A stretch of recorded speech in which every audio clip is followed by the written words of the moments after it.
Meus prezados irmãos, boa noite. Hoje é dia 12 de janeiro de 2026, segunda-feira. Estamos iniciando as atividades na Casa Espírita de Abel Sebastião de Almeida.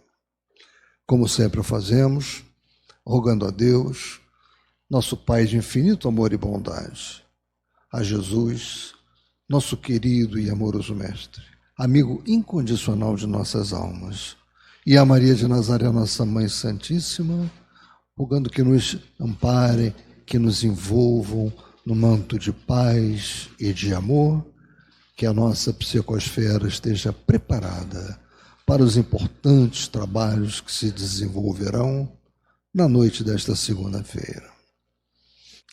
Então, meus irmãos, agora nós vamos, nesse preparo da nossa psicosfera, né? Existe a leitura de uma página. A nossa página de hoje foi extraída do livro Deus te abençoe. É uma mensagem ditada por irmão José e psicografada por Carlos Bacelli. Gesilda, você gostaria de ler para nós?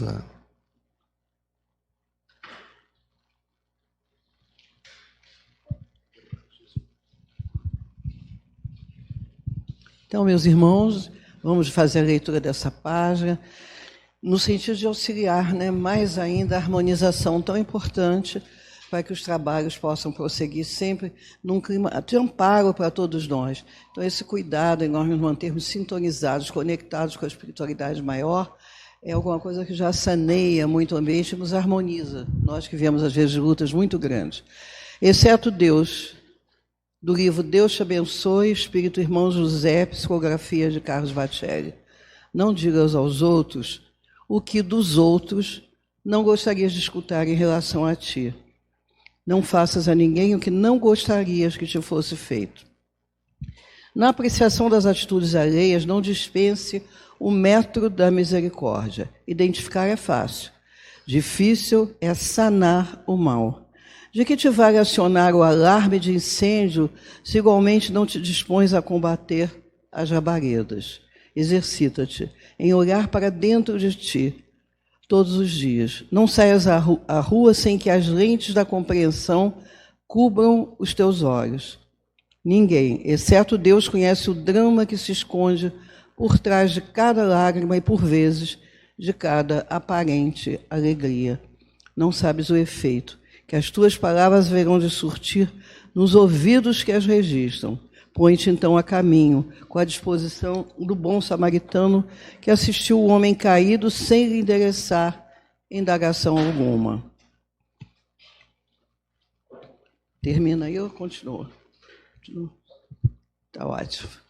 Então, meus irmãos, é uma página muito linda, e essa frase, Jesus colocou isso tão para a gente, esse enunciado: não fazei todo o bem que a gente pode e não façai aos outros aquilo que vocês não gostariam que fosse feito a você.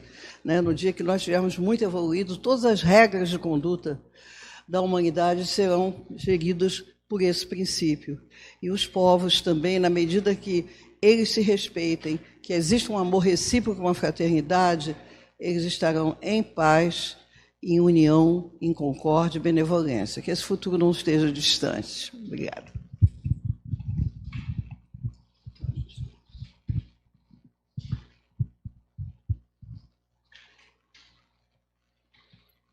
Bem, meus caros irmãos, agora nós vamos dar prosseguimento com o estudo do Evangelho segundo o Espiritismo. Nosso irmão Mauro Oliveira vai nos brindar com o estudo do capítulo 10 desta obra. Bem-aventurados os aflitos, os misericordiosos. Que ele seja muito inspirado nesta noite.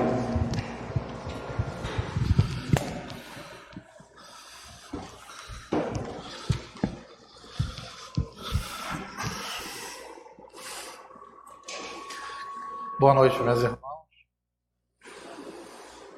Que Jesus, na sua infinita bondade, nos ampare nesse momento. Reiniciando, semana passada com os estudos, dando continuidade hoje, esse ano de 2026, que seja um ano de muita paz para todos. Como foi dito anteriormente pelo irmão Dionísio, capítulo 10, bem-aventurados que são misericordiosos, itens 19, 20 e 21, são 3 perguntas, na verdade, feitas para o Espírito de São Luís. Nesse capítulo, bem-aventurados que são misericordiosos, nós tratamos de temas importantes como não julgar os outros, o perdão, importante que Jesus frisou muito, reconciliar com aqueles que nos ofenderam e a indulgência, a tolerância com os erros dos outros. Nós poderíamos dizer, que misericórdia ou sermos misericordiosos seria fazer esses 4 itens aí. E aí, nesse último tema desse capítulo, é permitido repreender os outros, notar as imperfeições de outrem, divulgar o mal de outrem. A gente poderia até mudar a sequência, Primeiro eu observo a imperfeição do outro, repreendo ou não, se for o caso, e da mesma forma, divulgo ou não. É isso que o tema vai tratar, 3 questionamentos, mas nessa sequência que está colocado aí. O item 19, primeira pergunta. Ninguém sendo perfeito, seguir-se-á que ninguém tem o direito de repreender o seu próximo? O questionamento tem a ver pelo fato de que somos todos imperfeitos, Acho que a gente concorda com isso, no estágio em que nós nos encontramos. E o São Luís vai dar exatamente essa ideia. Certamente que não é essa a conclusão a tirar-se, porquanto cada um de vós deve trabalhar pelo progresso de todos e, sobretudo, daqueles cuja tutela vos foi confiada. Então, nesse início dessa argumentação de São Luís, a gente vê 2 situações. Primeiro, o progresso de todos, e nisso estamos incluídos nele, e a questão daqueles que estão sob nossa tutela. Para mim, foi muito difícil separar, e quando observei esse tema, não lembrar da questão dos nossos filhos, daqueles que estão sob nossa responsabilidade, não só os filhos, mas me veio mais em relação a isso, que é importante. O progresso de todos, Mais uma vez, a gente às vezes esquece um pouco o fato, sentimento egoísta nosso, de nos preocuparmos apenas com o nosso próprio eu, com o nosso objetivo de crescimento, Mas a gente não pode esquecer que estamos interligados pela convivência, Importante justamente para o nosso crescimento, E nesse sentido, desse livro Chico Xavier Pede Licença, nesse trechinho aqui ele nos diz: todos nós, os espíritos em evolução na Terra, por enquanto, nos achamos ainda muito longe das qualidades angélicas. Somos imperfeitos. E todos nós, sem exceção, precisamos de amor e do amparo do amor para viver, conviver e sobreviver. Essa questão da repreender o outro, deveríamos ter esse sentido positivo, A questão do cuidado, a questão de como estamos repreendendo amorosamente, com finalidade útil, que vai ser visto mais à frente, e também a questão de reconhecermos justamente em função das nossas imperfeições, se temos condições morais de repreender o outro. Mas nós observamos que São Luís nos disse que, independente das nossas imperfeições, a gente pode repreender, mas vai depender da condição e de como isso vai ser feito. Como eu comentei em relação a me fixar um pouco em relação às crianças, aos filhos, Aqui mesmo no Evangelho, no capítulo Honrai o vosso pai e a vossa mãe, nos é colocado, desde pequenina, a criança manifesta os instintos bons ou maus que traz da sua existência anterior. A estudá-los devem os pais aplicar-se. Todos os males se originam do egoísmo e do orgulho. Espreitem, pois, os pais, os menores indícios reveladores do germe de tais vícios e cuidem de combatê-los sem esperar que lancem raízes profundas. Não deixar aquilo crescer dentro daquele ser que está sob a nossa tutela, né? É um cuidado que a gente tem que ter dentro da nossa responsabilidade. Façam como o bom jardineiro que corta os rebentos defeituosos à medida que os vê apontar na árvore. Creio que é difícil aqueles que têm sob sua responsabilidade os filhos, né? Ou às vezes até os filhos de outros, né? De irmãs, irmãos, né? Acho difícil que em algum momento a gente não tenha dado aquela bronca educativa, né? Dentro daquela condição sempre de educar e não de agredir.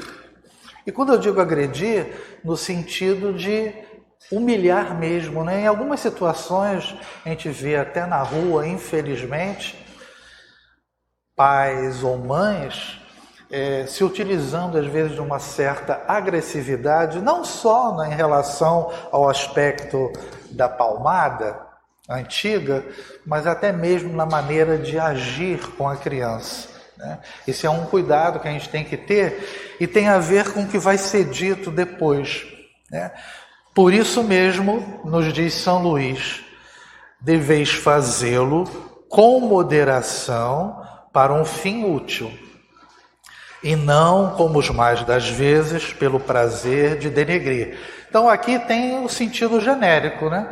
Não só em relação às crianças, aqueles que estão sob a nossa tutela, mas em relação ao que a gente observa no outro, que convive ou que trabalha junto conosco, né?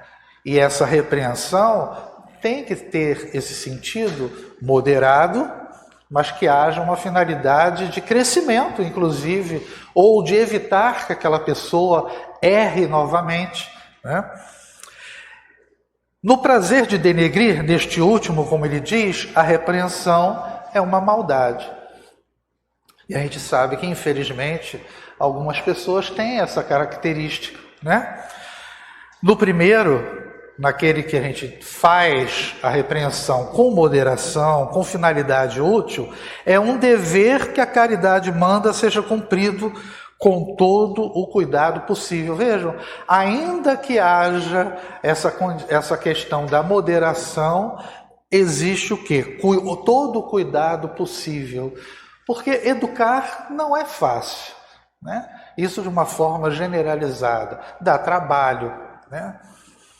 E por isso, nesse livro Ideal Espírita, na mensagem Construir, André Luiz nos diz: para construir são necessários amor e trabalho, estudo e competência, compreensão e serenidade, disciplina e devotamento.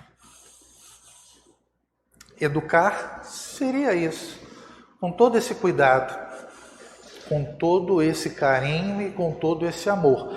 Disciplina, né? Não é passar a mão na cabeça daqueles que estão sob o nosso cuidado. E dentro da medida possível, não é tapar os olhos diante do erro que o outro está cometendo, dependendo do erro. E dependendo daquilo que a gente vai comentar ou dizer em relação àquela pessoa. Porque também, às vezes, as pessoas não aceitam, né? Uma certa orientação, um certo conselho. Não cai bem a chamada crítica, né? Então, nesse caso aqui, positivamente, construir é isso. Mas, às vezes, nós falhamos em determinados momentos, né? com o companheiro com o qual nós vivenciamos ou observamos o erro. E André Luiz encerra esse trechinho: para destruir, porém, basta o golpe. Basta a palavra mal colocada, basta a agressividade em determinados momentos, porque às vezes você está certo no que você observou, o outro está errando, mas a maneira como você aborda, às vezes você passa e comete o erro nesse sentido. Então, para construir é muito difícil. É muito mais fácil você, às vezes, por um deslize, você acabar com todo uma condição, com um cuidado que você teve. E isso, às vezes, marca a pessoa com a qual está vivendo contigo. O momento da agressividade, ainda que ele estivesse errando. Por isso que ele fala sempre, com todo cuidado, moderação, e a verbalização colocada é sempre algo muito importante. Vamos fazer devagarzinho nesse trecho a questão da crítica, né? Do livro O Espírito da Verdade. Se você está na hora de criticar alguém, pense um pouco antes de iniciar. Justamente para observar e ter ideia se você tem condições de fazer aquilo, até mesmo verificando se você não erra igual ou pior. Porque assim como nós observamos o erro do outro, nós também somos observados. Estamos sempre na frente de alguém, olhando, vendo o que você faz, atento. E como nós vimos anteriormente, a questão de o desejo de denegrir, algumas pessoas buscam esse momento em que você sai da curva, desliza e comete o erro. É um cuidado. Se o parente está em erro, lembre-se de que você vive junto dele para ajudar. É aquela situação que nós comentamos. Convivência, vivência amorosa. O objetivo nosso é saber conviver, amando, sendo cuidadoso, querendo respeito, mas também respeitando. Então o tema não é muito comum, o tema, né? No dia a dia, ocorre direto, mas é um tema difícil. A última questão, então, é muito mais difícil também. Porque há de se ter essa observação, né? Antes de criticar, pensa um pouquinho. Será que vale a pena? A pessoa com quem a gente observou o erro vai aceitar aquilo que a gente vai tentar argumentar?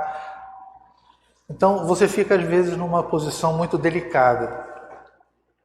Se o irmão revela procedimento lamentável, recorde que há moléstias ocultas que podem atingir você mesmo. A convivência tem essa característica, né? Aquele que está em erro, e vamos dizer próximo de nós, até pela lei de sintonia, de afinidade, de atração, e por tudo aquilo que a gente já vem estudando durante a doutrina espírita, ninguém fica imune ao que o outro está fazendo, mesmo que às vezes não faça na ação, mas basta o pensamento ruim. Então, essa questão do procedimento lamentável atinge quem está ao lado, pelas influenciações que todos nós sabemos que a espiritualidade inferior pode ocasionar e assumir esse papel, nos absorvendo também negativamente. O irmão está numa situação lamentável e nós próximos, se não estivermos equilibrados, dentro daquilo que a gente sempre comenta como importante, a questão da oração e as atitudes no dia a dia, tudo isso pode nos levar a aumentar esse procedimento lamentável, porque entramos na mesma teia problemática, né? Se há desastres morais nos vizinhos, isso é motivo para auxílio fraterno. Vejam que a caridade aqui está sendo sempre constante, né? No sentido de você ajudar e o quê? O auxílio fraterno, porquanto esses mesmos desastres provavelmente chegarão até nós. Se o próximo caiu em falta, não é preciso que alguém lhe agrave as dores de consciência. Quando a gente fala do perdão, né, é sempre muito comum dizer assim, poxa, eu te perdoo, mas a pessoa não para de falar sobre o que o outro fez em relação à ofensa que recebemos, né? Então, o tempo todo ele erra e você o tempo todo fica tocando no mesmo assunto, né? Você aumenta, se aquela pessoa já caiu em si sobre o erro que foi cometido, você fica o tempo todo relembrando e ampliando aquele problema, né? Por isso que a gente não deve a questão de agravar o problema já existente, relembrando o tempo todo, ou fazendo um desejo de prejudicar. Se uma pessoa entrou em desespero, no colapso das próprias energias, o azedume não adianta. Então a maneira como você lida com a situação não pode ser agressiva, ela pode ser enérgica dentro de uma amorosidade, porque Jesus era enérgico, firme, mas amoroso. O problema é a gente conseguir ter essa postura no dia a dia. Mas temos que buscar esse equilíbrio, essa condição. Encerrando, ainda que você esteja diante daqueles que se mostram plenamente mergulhados na loucura ou na delinquência, olha a questão positiva. Fale no bem e fuja da crítica destrutiva, porque a sua reprovação não fará o serviço dos médicos e dos juízes indicados para socorrê-los. E mesmo que a sua opinião seja austera e condenatória nisso ou naquilo, você não pode duvidar que a opinião de Deus, Pai de nós todos, pode ser diferente. Esse finalzinho tem a ver até com aquela mensagem, né? Nós sabemos o porquê daquele erro cometido que a gente observou, o que está acontecendo em torno daquele indivíduo, daquela pessoa que levou a realizar determinada atitude. Não julgar, mas muitas vezes a gente já julga logo. E ao julgar, criticamos ou tentamos fazer a repreensão. Às vezes, tudo tem uma explicação. A nossa visão, às vezes, é limitada diante do problema que a pessoa está tendo. Eu não estou justificando que todos os erros cometidos por outras pessoas possa existir causas negativas que os conduzem a isso. Tudo bem, mas de um modo geral, há algo que os conduz para aquela atitude. Natureza má é uma causa.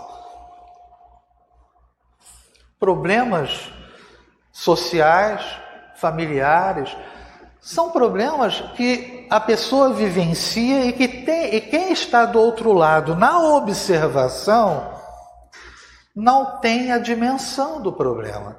Por isso que o tema não é fácil. Porque para nós, muitas vezes, apontar o dedo, como a gente botou na imagem de maneira proposital, é muito mais fácil do que você, de repente, parar e verificar, dentro da medida do possível, o que está acontecendo e o porquê aquilo aconteceu.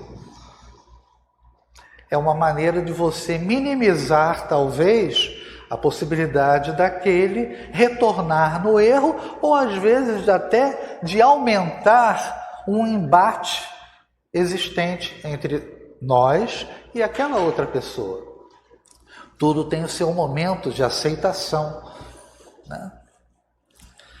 Ele continua, e esse pedacinho aqui é importante: a censura que alguém faça a outrem, a crítica, deve ao mesmo tempo dirigi-la a si próprio, procurando saber se não a terá merecido também. Ao criticar o outro, será que nós não fazemos pior? Ou talvez façamos a mesma coisa? É porque olhar-se no espelho e observar o que nós realizamos, né, de errado, nem sempre o espelho nos fala a verdade. Mas o espelho não tem problema, nós é que não enxergamos como nós somos intimamente, né? Então essa é um grande problema nosso, né, de não aceitação em relação aos nossos erros, às nossas limitações, às nossas dificuldades. O segundo questionamento, é o item 20, é perguntado: será repreensível notares as imperfeições dos outros quando não haverá nenhum proveito e quando daí nenhum proveito possa resultar para eles, uma vez que não sejam divulgadas? Quer dizer, a questão de você observar o erro do outro, mas será que isso vai levar a algo positivo para ele? E São Luís ficou no meio termo ali, né? Tudo depende da intenção. E é verdade. De certo, a ninguém é defeso, proibido, ver o mal quando ele existe. Fora mesmo inconveniente ver em toda parte só o bem. Semelhante ilusão prejudicaria o progresso. Esse trechinho aqui me fez lembrar do Livro dos Espíritos, a questão 631, quando nos é respondido pelos Espíritos: Deus lhes deu a inteligência para que vocês possam distinguir o bem e do mal. Então, se eu tenho que distinguir o bem e do mal, é que eu vou conviver com isso tudo. Então, não é proibido eu observar o mal que o outro está realizando, o erro que o outro está cometendo. Isso não é proibido.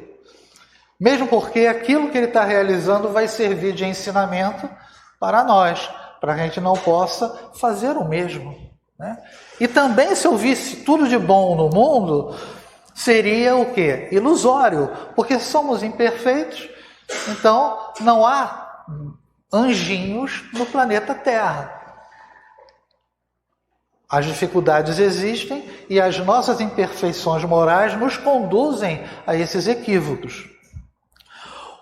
E ele comenta: o erro está no fazer-se que a observação, mais uma vez, redunde em detrimento do próximo, desacreditando-o sem necessidade, na opinião geral.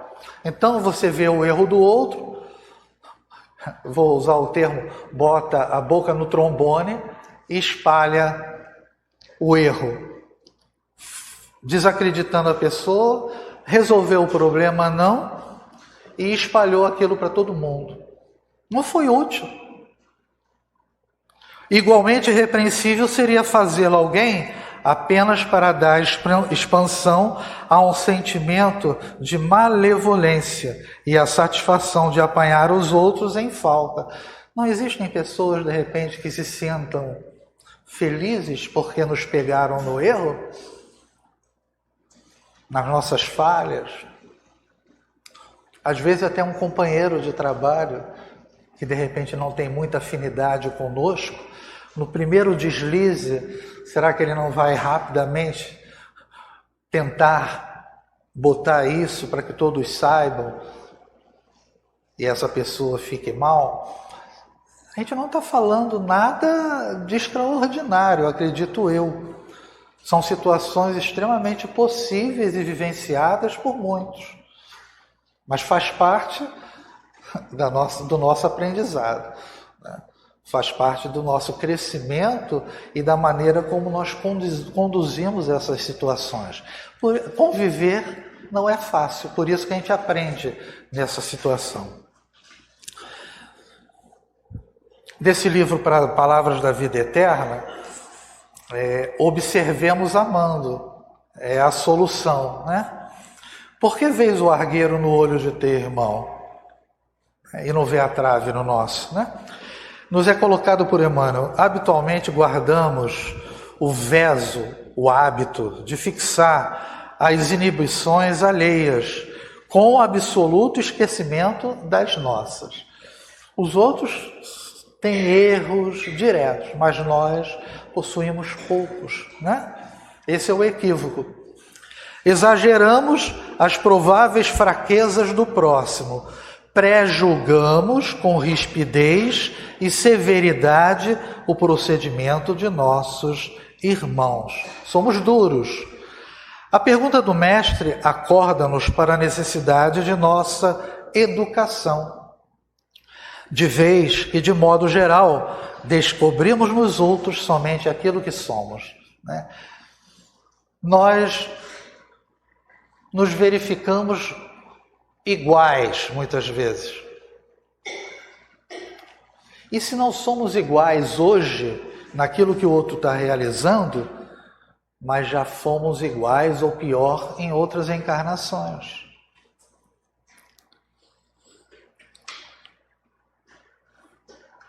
O julgamento que a gente faz em relação ao outro é sempre maior do que em relação a nós. Talvez fosse importante o inverso. Tolerar mais os outros e sermos mais rigorosos com aquilo que a gente faz ou deixa de fazer.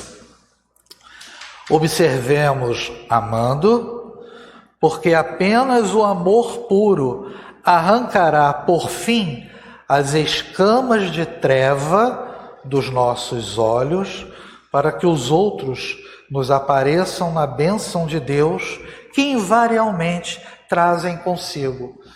Nós não nos consideramos como os filhos de Deus?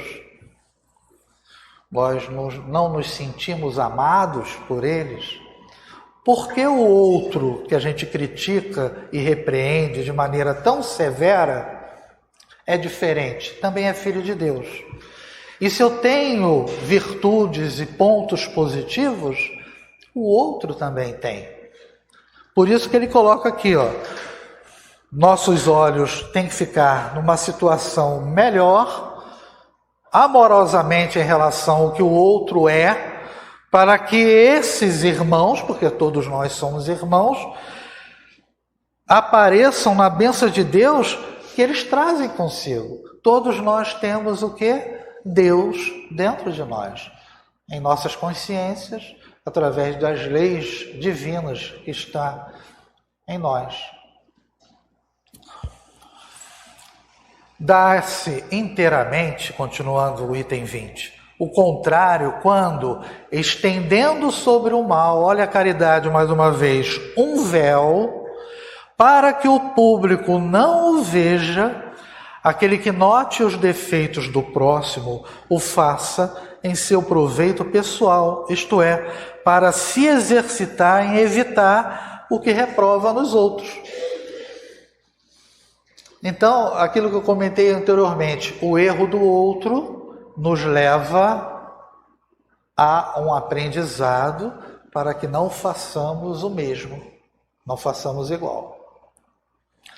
Essa observação, em suma, não é proveitosa ao moralista? Como pintaria ele os defeitos humanos se não estudasse os modelos? Como eu posso distinguir o bem do mal, que nem foi comentado na questão lá do Livro dos Espíritos, se eu só vejo o bem? Ou eu tenho que ver o mal para saber e distinguir isso e evitá-lo de alguma forma, né? Eu repito isso daqui que eu já coloquei, eu encontrei na internet e achei ótimo. Falar do pecado dos outros, dos erros, não torna você um santo, apenas um pecador fofoqueiro. E nós não somos, às vezes, fofoqueiros? Será que às vezes a gente não bota para fora, para a vizinha? Sabe aquela brincadeira de cada um vai falando para o outro, né? E quando chega no final, a frase ou o que você disse está completamente deturpada?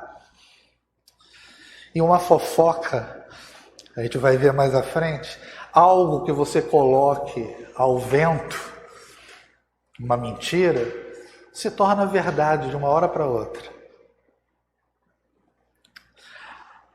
Último item. Haverá casos em que convenha se desvende o mal de outrem? Essa pergunta que eu falei que é mais crítica ainda. Eu vi o erro, agora eu vou divulgar? Será que eu posso? E ele diz, é muito delicada essa questão, São Luís, hein? Para resolvê-la, necessário se torna apelar para a caridade bem compreendida. E a gente compreende essa caridade da maneira como deve ser realizada? Talvez não. Eu não pude deixar de colocar Chico, porque para a gente foi um exemplo, né, em todos os sentidos, no sentido de caridade, bem compreendida e realizada. Porque não basta você ter ideia do que você vai fazer ou tem que fazer, você tem que fazer. E essa questão sempre repetida, e se é repetida é porque é importante. No Livro dos Espíritos 886, qual o verdadeiro sentido da palavra caridade, como a entendia Jesus? É o BIP, benevolência para com todos, indulgência para as imperfeições dos outros, perdão das ofensas. É assim que Jesus agia. Lógico, estamos longe, mas a gente está no caminho. A gente vai chegar lá. O que não pode é a gente ter um sentimento negativo dentro de nós, como se tudo estivesse ruim. Eu comento quase sempre isso.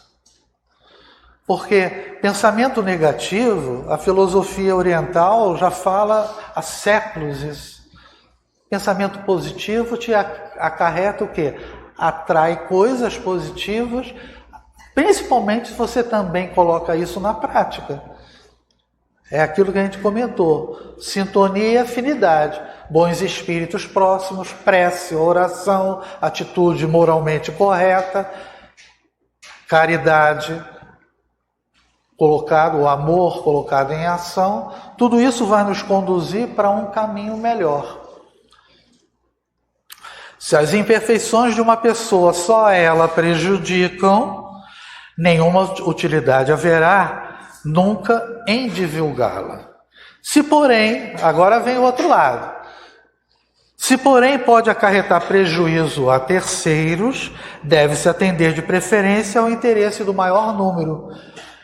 Então, dependendo daquilo que você está observando, é um caso grave que pode prejudicar um grupo maior. Então, a sua obrigação é chegar perto, exemplo, do chefe e falar: chefe, está acontecendo isso, isso, isso. Por quê?